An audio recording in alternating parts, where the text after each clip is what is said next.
My name is Larissa.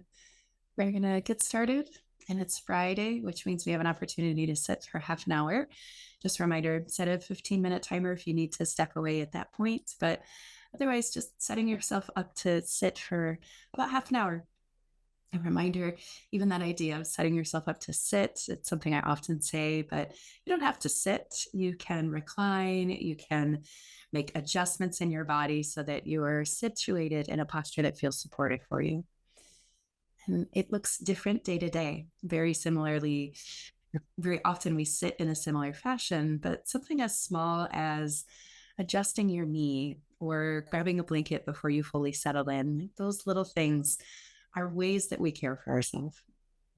So just taking a couple of moments here, slowing down, closing your eyes if you'd like. Even that, no rush to get to your posture or eyes closed. No rush to get to a particular feeling. We're just showing up.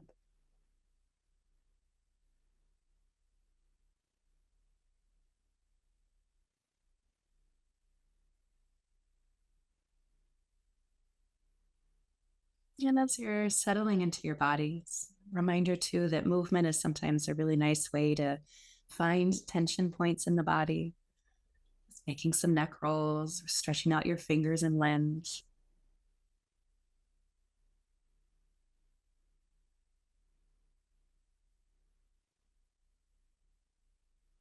And we utilize very often the wisdom of the yoga system, whether it's the Yoga Sutras or the Upanishads, these ancient texts that help us understand some of these yogic concepts.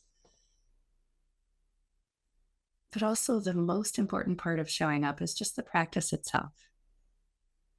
And we're already doing it. Just this moment of paying attention. How does my body feel? And then making these adjustments. So, all of these little practices of taking care of ourselves and start to build the major part of the practice, which is just getting to know yourself. There's a Tibetan word for meditation, which is gam, and it means to familiarize with. And that's essentially what we're doing. We're just becoming familiar with who we are today and checking in. What do I need today?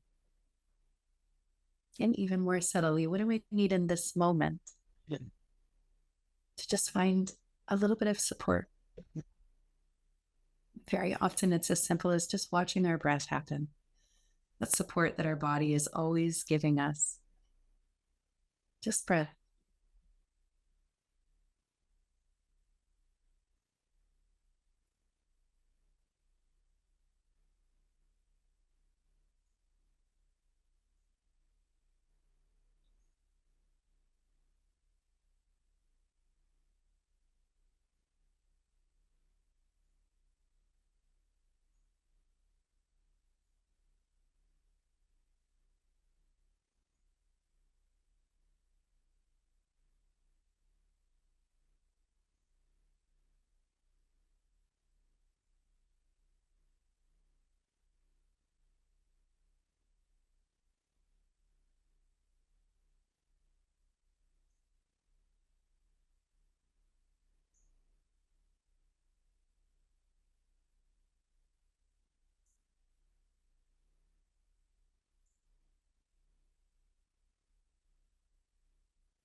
And as you watch your breath move, invariably we observe other things.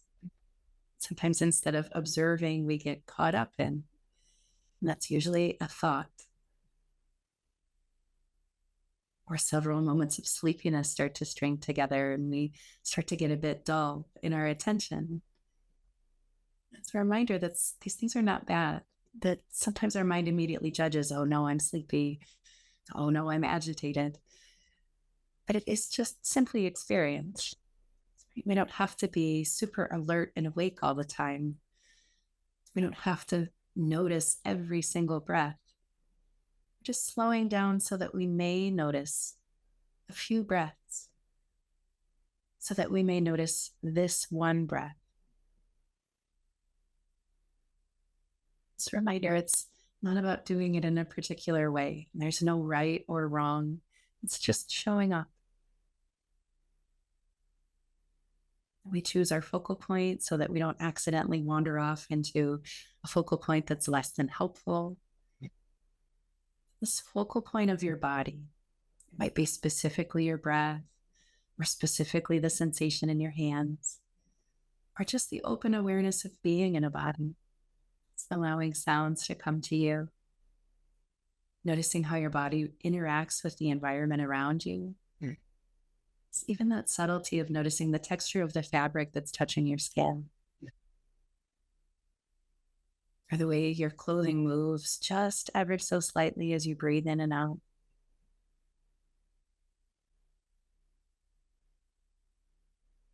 And as we settle in and notice these subtleties, we may notice small comforts, small easeful moment of noticing how your body relaxes when you exhale.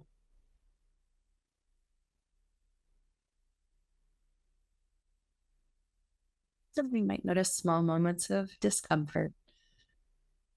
What was warm a moment ago is a little bit too hot now. What was comfortable when I began meditation now needs a little adjustment. And it's not about fixing, it's just tending. I'm just tending to myself moment to moment.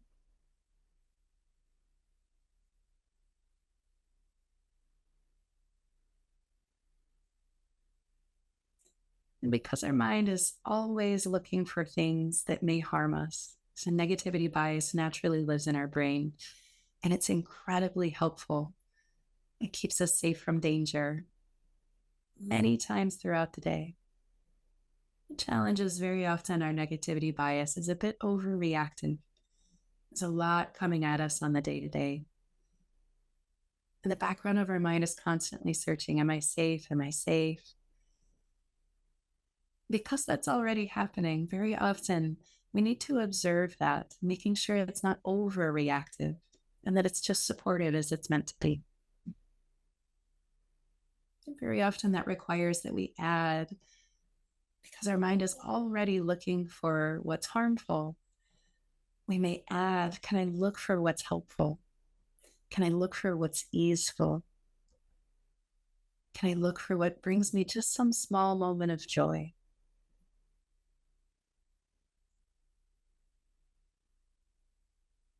Rumi, a poet and a mystic, he wisely said centuries ago, what you seek is also seeking you.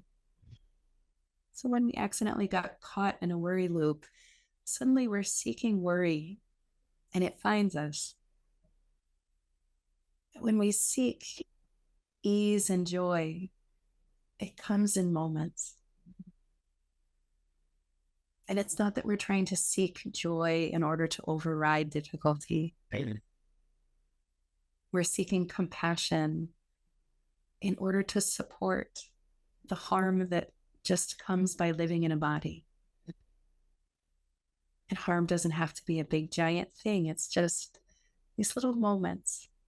If I stay too long in this position sitting at my computer, eventually my back is going to hurt. And that's not a judgment, it's just an experience. So instead of allowing my back to hurt, how do I tend to myself? Rather than judging myself that my back is hurting, I'm just tending. And very often it's just a shift in the way that we're thinking about showing up for ourselves. Just what am I seeking right now? I'm not seeking a great big experience of excitement and joy. I'm just seeking that subtle, small moment of calm that comes when I allow my shoulders to soften on the exhale.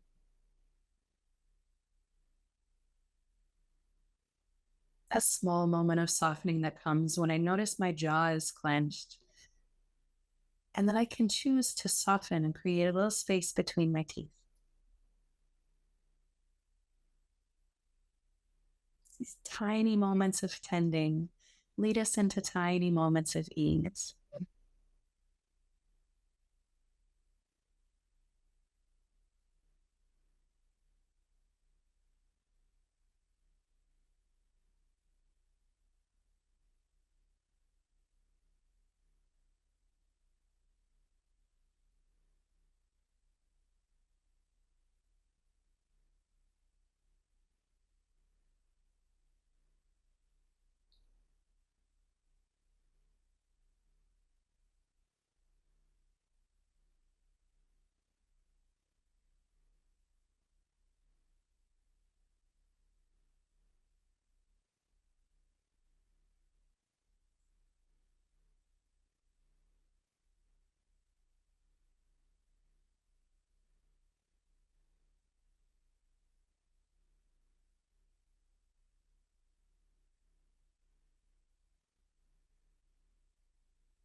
This practice of breathing and aware of breathing, sensing and aware of sensing. It is a practice, just this awareness. And very often our awareness or attention, it wanders to the future or the past, some familiar thought pathway. And sometimes that familiar thought pathway is soothing. Sometimes it's challenging. Sometimes we even find ourselves on a challenging thought pathway and it's familiar enough that it almost is soothing. And that's kind of the nature of, if we look at a habit, and all habits have a reward. What about a bad habit, quote unquote, bad habit? What's the reward of that? What's the reward of a habit that doesn't make us feel good anymore? The reward is just that our brain is used to following that neural pathway. Our brain is used to thinking that thought. And the familiarity of it, even though it's not helpful, the familiarity causes it to just come back again and again. And the more that we can slow down and just notice our thinking, the more we can make choice about it. I notice I'm following that worry thought. I notice I'm following that fear thought, that anxiety thought. And instead of just allowing my mind to run with it, I'm just pausing for a second. I'm noticing that thinking pattern. Can I instead bring my attention into my body? What does that thinking pattern do to my body? Do I feel a heat in my chest? Does that feel good to me? Does it feel challenging to me? If it feels good, can I just pause and enjoy it? If it feels challenging, can I tend to it? Maybe that means taking a deep breath. Maybe that means just acknowledging the feeling and letting it be for a moment. And in this way, we're inherently practicing ahimsa or nonviolence with ourselves. Judgment can be so beneficial. Judgment of how far to press the gas pedal, to move the car, how much to depress the brake in order to stop the car. Right? We make these judgments all day long. But very often the judgments in our mind, they're causing us a bit of harm. And it's just paying attention to it. And rather than layering on more harm by judging the judgment, we're just bringing in a bit of compassion by noticing, oh, yeah, I get caught in a worry loop for just that moment, and that's okay. Oh, yep, there I go grocery shopping in my mind, and that's okay. I appreciate my mind and the planning that it does. But right now, I'm just practicing noticing breath and practicing appreciating all that my body does for me by just paying attention to my body.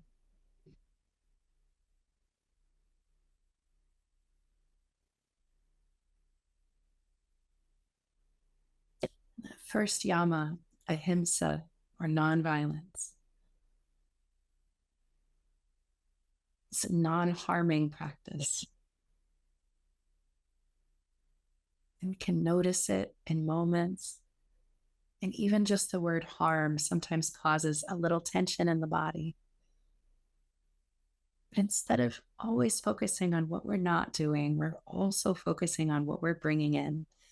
When we soften a harmful thought, no matter how small that harm is, when we soften it, we give space for compassion to arise.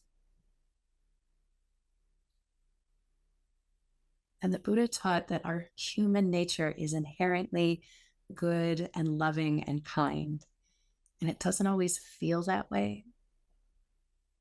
But there is a truth of our nature. We all came out as babies, trusting whoever caught us. And that trust has shifted in a million ways as we developed into our humanness. But just remembering that inherently in our being, inherently in our breath, there's a goodness. And when we can soften, we allow space for something else to arise. When we soften a difficult thought, not by pushing it away or making it wrong, but by just acknowledging it, we allow space for compassion to arise. Even when we don't feel particularly compassionate or generous, perhaps we even feel the opposite, there's still space for that goodness to arise. Just by recognizing, you know what, I don't feel particularly compassionate right now. And just the recognition of it gives space. What arises? What am I seeking? Is it possible for me to seek that moment of ease as my body exhales and releases?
Again, just breath by breath, moment by moment, just practicing. I'm breathing and I'm aware of breathing. I'm feeling and I'm aware of feeling. That awareness piece is so key. We practice in our meditation just awareness of the present, awareness when we're checked out of the present. That moment of awareness of checking out, immediately then there's a check-in. In the absence of checking out, there's spaciousness for checking back in. And we're just creating space for ourselves. And we've been working with the wisdom of the eightfold path of yoga, the 8 limbs of yoga. And this very first limb, the Yamas, they're practices we can work with, these observations we can make. And the Yamas are listed as things we want to observe. And there's a practice of restraint from them. We're not trying to control ourselves with this dominant power over forcefulness, but we're restraining from causing ourselves harm. That very first Yama out of the 5, Ahimsa, non-harming. And I'll just name the 5, these practices that we're trying to pay attention to. Is this practice of non-harming, non-lying, non-stealing, non-excessiveness, and non-possessiveness. Those are the practices, and those words often land with us, and they feel like something in our body. When I say the word harm or violence, it lands in our body in a particular way. So we want to practice avoiding violence, avoiding lying, avoiding excessive usage of our energy, avoiding possessiveness, avoiding stealing and taking. But very often when we're practicing avoiding something, we get a little bit caught in that negativity bias. And again, it's a beautiful thing that our brain has that bias. It's trying to keep us safe. But because it can be overactive at times, it's very helpful. Instead of looking what we're trying to create an absence of, we're trying to create an absence of violence in order to create space for compassion to arise. So we're creating spaciousness of this inherent goodness of our breath to come into being. The inherent goodness of who we are at the soul level. So when we practice the absence of harming, compassion can arise. When we practice the absence of stealing, abundance can arise. When we practice the absence of excessiveness, spaciousness can arise.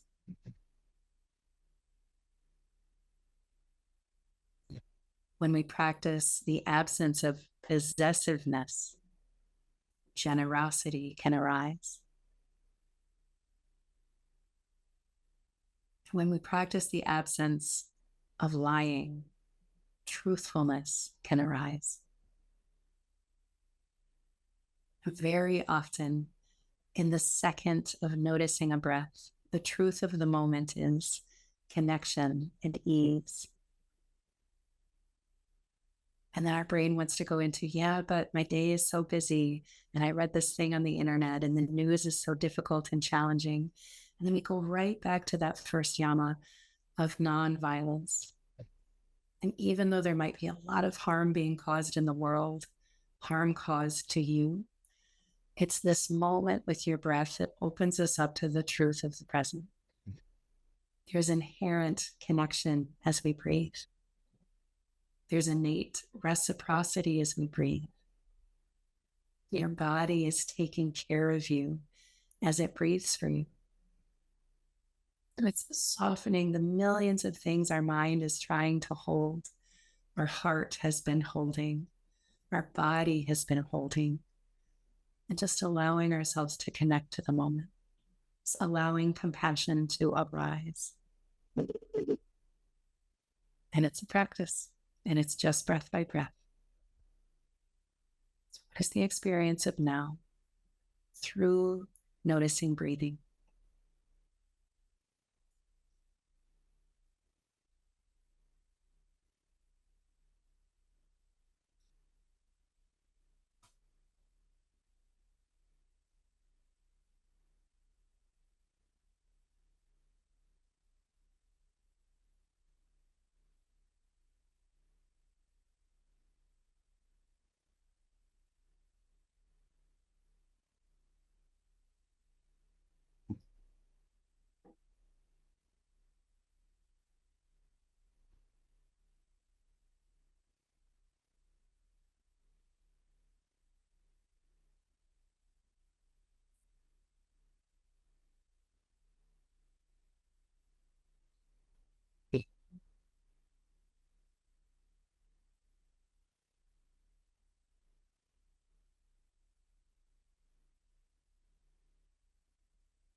As we start to come to a close today, it's not a formal ending. Just remembering you can take your practice with you any moment of the day, just by noticing a breath again.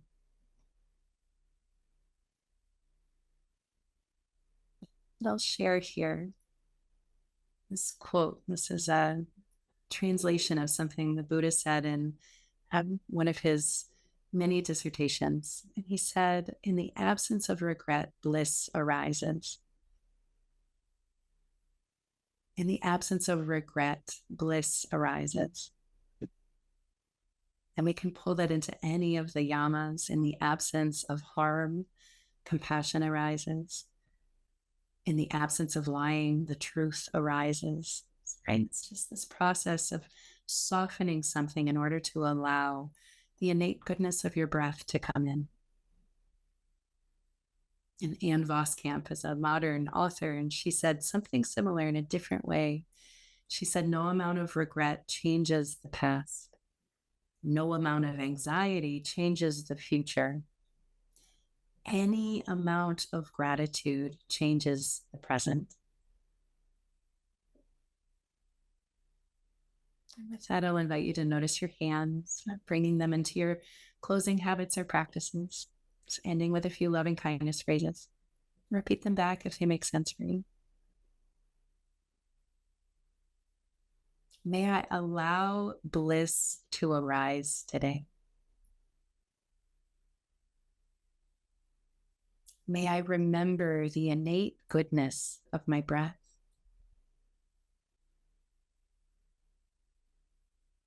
May I seek small moments of ease and bliss. And when action is needed, may I choose to move with ease and peace.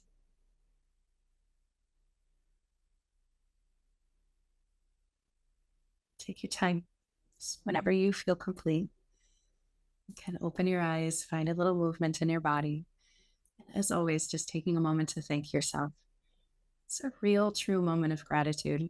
Maybe something simple like thanking your body for breathing for you, thanking your hand for clicking in and just showing up today. As always, thank you, Sangha, for being here, supporting each other.